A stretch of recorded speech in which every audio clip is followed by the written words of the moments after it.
Hello po science teachers, part 6 po ng science majorship enrichment natin. First question, the ratio of the density of a substance to the density of water is called letter A, buoyant force, letter B, specific gravity, letter C, relative velocity, letter D, viscosity. Pwede po nating i-pause yung video. Ang answer po natin dito, specific gravity. Ang specific gravity po equal yan sa rho of the object or of the substance divided by the rho of water. Okay, yung density nila, ratio ng densities nila. Ang buoyant force, upward force po ito. So kung meron tayong boat, tapos nasa water siya, yung force na yan, na upward ang direction, buoyant force po yan. Ang relative velocity naman po, ito yung velocity ng object in relation to another. Hindi po siya related sa density.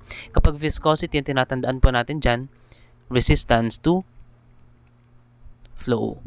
Okay? Next, number 2. According to Bernoulli's principle, the pressure of a fluid decreases as its letter A, velocity increases, letter B, velocity decreases, letter C, depth increases, and letter D, density decreases. Ang answer po natin, letter A, velocity increases. Okay?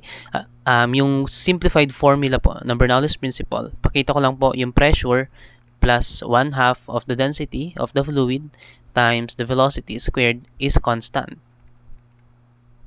So, kung bababa po yung pressure, dapat tataas yung velocity. Bakit? Para manatiling constant si constant. Okay? Ito naman constant lang to, constant lang din to. Kaya dapat yung velocity mag-increase. Kaya kapag narrow pipe po at meron diyang fluid, kapag mataas po yung velocity, ibig sabihin mabilis siya, yung pressure niya mababa. Alright? Yan po yung sinasabi ng Bernoulli's principle. Ang nire-relate po niya again, pressure at velocity. Next, number 3. What is the main reason for the loss of energy in a simple pendulum? Letter A, air resistance. Letter B, tension in the string. Letter C, gravitational force. And letter D, elasticity of the string. Ang answer po natin, air resistance. Ang tension, nagpo-provide po siya ng centripetal force pero hindi niya dinidissipate yung energy. Okay? It doesn't dissipate the energy. Now, yung gravitational force, ito po nagko-cause ng motion, not energy loss. Kapag elasticity of the string, relevant, hindi yan relevant dito, no, sa simple pendulum. Relevant siya sa mga non-rigid strings. Hindi siya significant dito sa simple pendulum. So, ang answer po natin, air resistance. Yun yung main reason sa loss of energy ng simple pendulum. Next, number 4. What type of earthquake travels, or earthquake waves travel fastest through Earth? Letter A, surface waves. Letter B, S waves. Letter C, P waves. And letter D, Rayleigh waves. Ang sagot po natin, letter C, P waves. Ang P waves po, nagta-travel siya sa solids, liquids, and gases. So, ang S waves, hindi siya nagta-travel sa liquids tsaka sa gases. Sa solid lang. Okay? Kaya nga ito po, yung S waves, ito yung basis sa pag-determine kung ano ba yung phase or ano ba yung state ng inner core natin tsaka ng outer core. Ng outer core pala natin, medyo may pagka-liquid, tapos yung inner core natin, solid iron. No? Ang surface waves naman po, syempre ito yung slowest, pero powerful. Actually, ito yung most damaging. Kapag Rayleigh waves naman po, another type of surface wave to. Slower siya, tapos rolling yung motion niya. Okay? Next, number 5. What is the term for a naturally occurring solid mass of minerals? Letter A, ore. Letter B, rock. Letter C, crystal. Letter D, sediment. Ang answer po natin, rock. Tandaan na lang po natin yung definition niya, no? Solid mass of minerals, tapos naturally occurring, rock siya. Kapag ore, marami niyang valuable na mga minerals. No? Pero hindi lahat ng rocks kasi ore. Okay? Ang crystal naman, meron siyang single mineral na merong geometric structure. No? Pero again, hindi lahat ng rock, crystal. Tapos ang sediment naman, yung mga particles sila, no, na pwedeng magsama-sama to form rocks, pero they are not rock themselves. Sediments kasi sila. Okay? Anong halimbawa ng ore natin? Yung bauxite.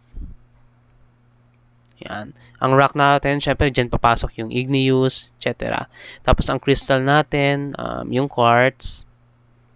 Yan. Ang sediment, yung beach sand. Yun yung mga example nila. Okay, next, number 6. Which gland regulates metabolism? Letter A, adrenal gland. Letter B, thyroid gland. Letter C, pituitary gland. And letter D, pancreas. Answer po natin, thyroid gland. Ang adrenal gland po, saan po yung nire-regulate niya? Stress. Okay? Kaya nga dito papasok yung adrenaline. Adrenaline. Ang pituitary gland naman po, tinatawag din natin tong master gland. Kasi nire-regulate niya yung iba't ibang glands kasama na yung thyroid gland. Ang pancreas naman, ano yung nire-regulate niya? Blood, sugar. Okay? Pero not generally metabolism. Kaya kapag metabolism, ang answer po natin, thyroid gland. Alright? Next, number 7. What is desertification? Letter A, formation of deserts due to natural weathering.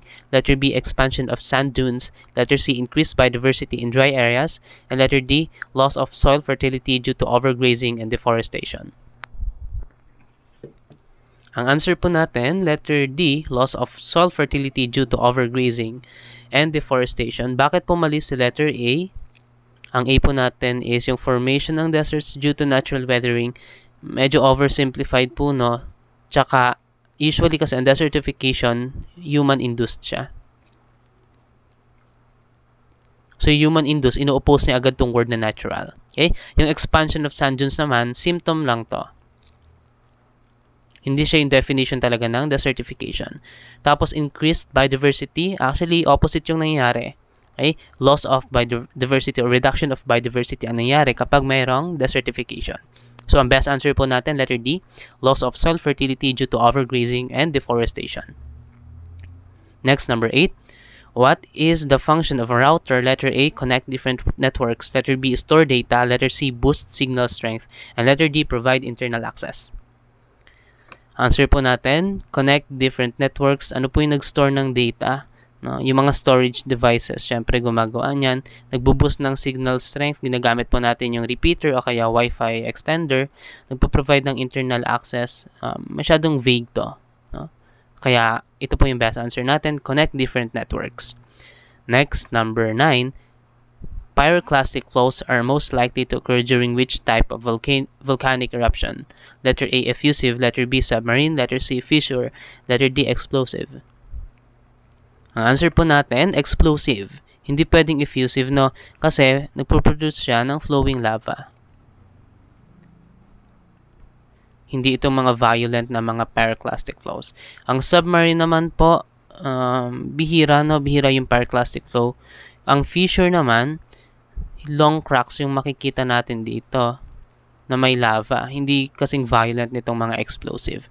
Kaya kapag nabasa po natin pyroclastic flows, ang sagot po natin, explosive. Okay? Next, last number 10.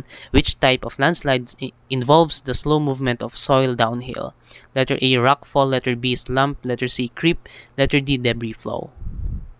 Answer po natin ay creep. Hindi po pwede si rockfall kasi sudden to eh. Sudden. Ano ba yung hinahanap natin? Slow. Ang slow, di naman yan sudden. Ang slump naman, medyo mabilis siya kaysa sa creep. So, it's a bit faster. Ang debris flow, mabilis din siya. Okay? Rapid nga yan eh.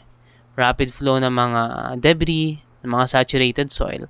Kaya ang best answer po natin, letter C, kapag creep, hanapin po natin yung word na slow. Kasi itong mga to, sudden to o kaya mabilis. Rapid, fast.